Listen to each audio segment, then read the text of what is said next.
The rules of retail are changing. One by one, corporate retailers are closing their doors, and some call it the death of retail. But those rules never apply to independent retailers like us. We're writing our own rules. We're here to answer the questions about how to grow your business, stay competitive, and still have a life. I'm Josh Orr, and this is the Retail Initiative Podcast. Welcome back to the Retail Initiative Podcast. This episode is part two of really the episode last week where I dove into the three pieces that are essential to succeeding online. And but aside from that, I do hope that your year is getting off to a good start.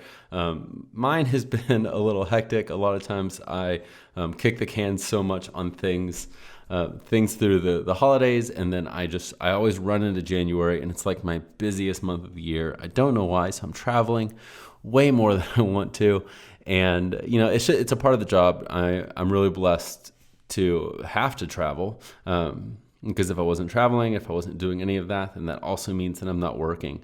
So definitely blessed to have that. And what's been cool is I've gotten some really good feedback from you guys. I normally say you guys, but lately I've been saying y'all. I'm from Texas. So anyway, let me get to the point. Last week, I talked about how the three components of succeeding online is traffic, conversion, and retention. Traffic means that we're bringing enough of the right people to your website. Conversion means that we're turning those people into paying customers. And retention is getting those paying customers coming back and buying again and again and again. And I argue that if above anything else, the area to spend your time is in conversion. And I talked through a few things that you can do to improve conversion. So if you haven't listened to that episode, click pause on this one and go back and listen to that. But I want to talk about what makes up a site that's built for conversion, especially if you're a brick and mortar store, which is really who I like to work with, and what I'm passionate about is seeing brick and mortar retailers create these new sales channels to diversify their revenue and reach a much larger audience. I love it. It's something that we see great results in. And a lot of times for brick and mortar stores, they're used to a certain what's the word for it? Like they're used to like credibility, because when you see a storefront, you walk in, you have instant credibility. People can see the products, people can see your sign, people can talk to you, and they trust you from the beginning. And you take for granted the things that are automatic for a brick and mortar store. And so then when they launch online, it's easy to think, well, I have a store, people are going to trust me. My customers trust me, why wouldn't people online? And so they don't invest a lot in their site in the ways that would be beneficial for them. Instead, they'll get Shopify, get Lightspeed Ecom, whatever, and they'll set up their own theme and then wonder why sales don't start pouring in. And even if they're getting traffic, it's likely that they're not converting. You might have some of your most loyal in-store customers purchasing from you because you already have that established, but sales don't come in. So what are the things that lead to sales? I share this example a lot, but every year, this time of year, I swear I'm going to get in shape and I'm going to go to the gym, and I go for 3 or 4 weeks and I do a little bit of this and a little bit of that, and I find myself frustrated 3 or 4 weeks in that I'm not getting the results that I want. And most of the time it is because I don't really know what actions are going to have a huge impact on the results. And for you don't have time or money to waste on activity that isn't going to immediately produce a result for you. So I want to talk about really the three high level. I'm not going to get into the nitty gritty. It's really these concepts that I think help you come to the nitty gritty on your own. And I think that conversion comes down to three things. It comes down to experience, trust, and risk. So what do I mean by each of those? So first, let's talk about experience. When someone walks into your store, like if you have a brick and mortar store, someone walks in, what do they see? What do they feel? What are they invited into? They're probably invited into a community, a feeling, a lifestyle, whatever those things are. It's easy to do in person. Well, how do we do that online? How do we, rather than trying to put our storefront front and center, or even like our products front and center, a lot of times you want to do the same thing a store would do. And that is instead, like you put your brand front and center. You put the feeling you want them to have front and center. And that carries into the hero graphics you have, the copy that you have in those, like the wording that you're putting on your website, the kind of product photos that you have. All these things build into the experience of your customer.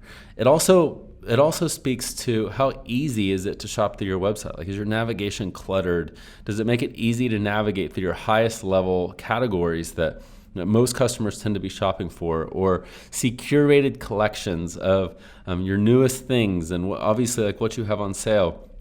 Creating a better experience for your customer ultimately is I want to say the top, but really all three of these I would put as equal: experience, trust, and risk. So if you want to do an exercise, honestly, like, try to put yourself in the mind of your customer and go through your site. Think through the navigation, think through what feelings should they have the second they go to your website and they don't scroll at all. They just see that top piece. How much does that speak to who you are and what they can expect from your brand moving forward? If there's a huge disconnect there, then that's an area that you can fix. The next is trust. So picture if you're going to a baseball game and you have those people standing outside selling tickets. What's a problem that they have? They're going to have a conversion problem. They're going to have a sales problem, because can you trust that the ticket that they're selling, when the arena or when the ballpark scans the barcode, that you're going to get in? There is the possibility that when you buy that ticket, it's not going to be real. And a lot of times we take trust for granted, especially if you have a storefront. We take trust for granted because they can talk to you, they see you, they feel you, and so it's easy. Well, your store has to establish trust. Are you a real brand? And this really comes down to so many things. Stores that don't pay attention to little design details, all your product photos are bigger or smaller than each other. You don't have like a clear about us, or your mission isn't really conveyed through your site. Your return policy isn't visible from any product page or any of that. That stuff doesn't give trust in your brand that they're actually going to get the product, and that the product's going to be what they expect, which leads me into the last one. And that one's simple. It's risk. Look, there's a lot of risk when it comes to buying online, different than in store. They can't feel it. They can't touch it. They really have to trust your product details to know that it's the right item. And so think through, what can we do to relieve risk from our customer? This is found in the product photos, how good they are, how detailed they are, the product descriptions, how well like do we describe the model or the home that's wearing it? If you're selling clothing, then describe the sizes and whatnot of the model and say what size she's wearing. If you're in home decor, talk about the dimensions of the room and then the dimensions of the piece of art that's on the wall. Like, these things take away risk for the customer. Next is display your return policy clearly.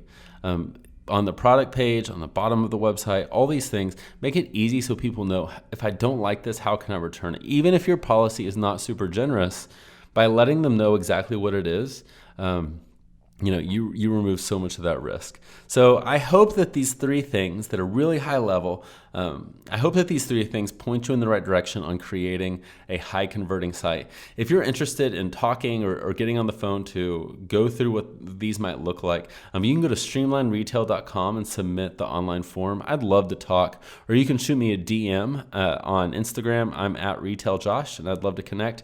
Otherwise, I will see you next week on the Retail Initiative podcast. Talk to you soon.